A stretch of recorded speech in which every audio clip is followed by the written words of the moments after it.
Well, good morning. Welcome from Mama Jane's husband and from Mama Jane. And this is our first ever video we're doing from a cruise ship. And we are on the Cunard, Queen Elizabeth, sailing from Southampton to Alaska. And then we're flying back from Vancouver. That's a long way. It is. It's a very long way. 43 nights. So we thought we'd do a video about our experiences. Now, yesterday, because we're flying back for the first time ever, we came down to Southampton on a bus, and we booked it via Intercruise, and it all went very well, didn't it? Very well. Our son-in-law Andrew took us to Woodall Services to pick up the bus, and the bus driver was lovely, very efficient. Masks were worn on the bus. We were separate, you know. The bus was only half full, so that was really good, and yeah, felt really good. And we flew down.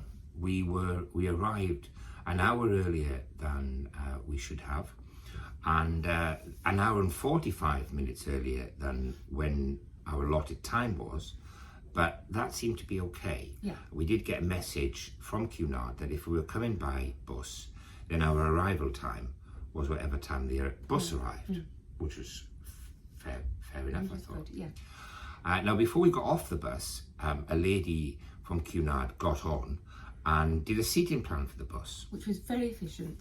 Yes, all done very efficiently. Just in case. And presumably this was in case somebody tested positive, and that meant that anybody sat close to them might also not be allowed on board. So anyway, we got off the ship, off the bus, sorry, and then we were directed for testing. And what happened next? Well, that's when it all seemed a bit silly, because we arrived at this big shed thing. I can only call it a shed. It's like a hangar. And we were queuing and we were herded in like cattle. There was absolutely no social distancing at all. And so despite the fact that it had all been done so well on the bus, that all counted for nothing now, because, well, it just was silly. And so we queued there for a long time. It was, how long was it? It was about an hour. About an the hour. whole process took an hour Now, from entering the queue to getting tested. yeah. Now, speaking to people who had been on the Cunard before, that was really good, because they had queued for a long time. So we got through. The testing was very efficient, and we were through, and then the rest of it was slick, very slick.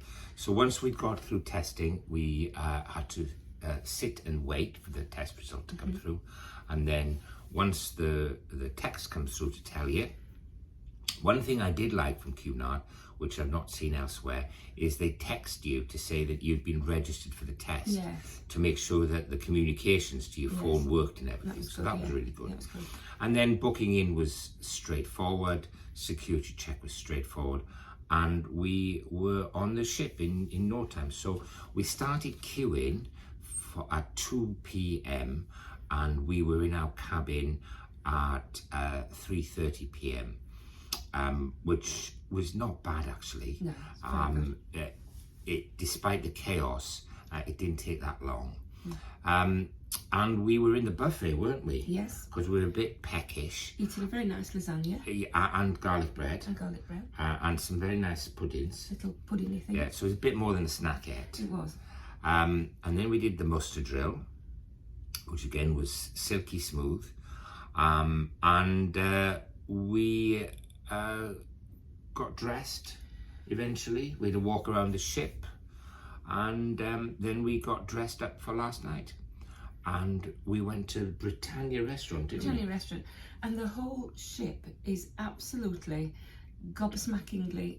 Can you say gobsmackingly? Yeah, you can. Yeah, you can. Yeah. Because it's fantabby dooby. It is absolutely amazing. I've seen it on videos, and you will see it on this video, and it looks astounding. It does nothing to tell you what it's really like. It is absolutely gorgeous. This is our 8th cruise. This is our 5th within the last year, and we've also cruised with Marella, P&O, Royal Caribbean, and Virgin. So we've done a few cruises, and we thought we'd start sharing our experiences about them. But this ship is the first one I've been on that actually warrants a premium above the market group, because it is gorgeous. The detail is just sumptuous. It's so understated and elegant. Now, it's if marvellous. If you're looking for razzmatazz, lots of activities for children, things like that, this is not the ship, and you're going to go away thinking, well, that were rubbish, because it would be rubbish. Because there is nothing much for children. I don't know if this, what in fact there is for children. We haven't seen anything yet. And this is certainly an adult. It's not an adult. No, it's not is it? No. Not many families go on a 43-night cruise. No. Except without the kids, of course. No. So yeah, you've got to be, as all the videos will tell you, look for what you want and make sure it's what you book, because it can be a nightmare if this is not what you're looking for.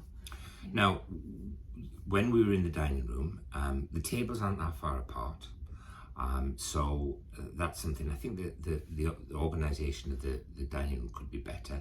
We're at 2 sit-ins, we're on an assigned table, and I think we're on the same table the whole voyage.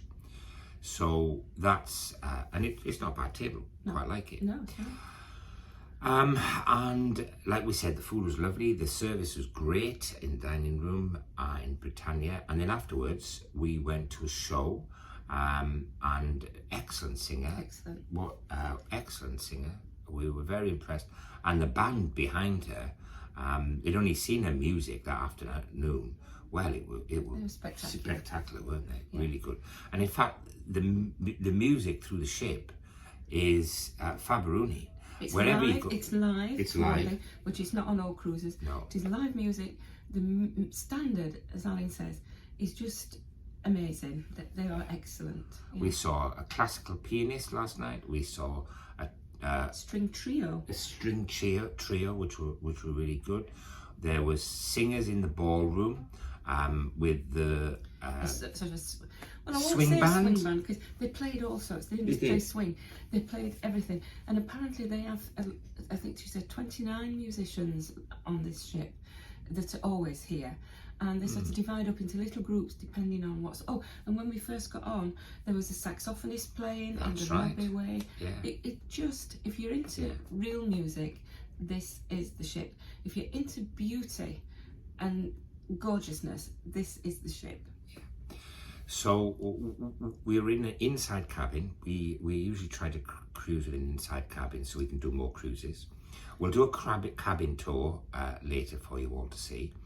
And we're going to go and try and find some breakfast now. Because it's a fun pack, it's a sea day. It's a sea day. And it is so packed with various things to do. So much to do. Yeah. It's awesome. Yeah. And we're going to learn to dance, I think, aren't we, on this cruise? We thought, as we're on for 43 nights, what a golden opportunity. And last night we were in the ballroom just listening to the lovely music. Yeah. But people were dancing, and it was done in such a way that it was an event, you know, and the musicians were sort of encouraging people to dance, and it was just loveliness, honestly. I'm blown away. I've only been on one night, so hopefully it will continue, but it was just lovely. Yeah. So it's a good morning from her. And it's good morning from him. Good morning.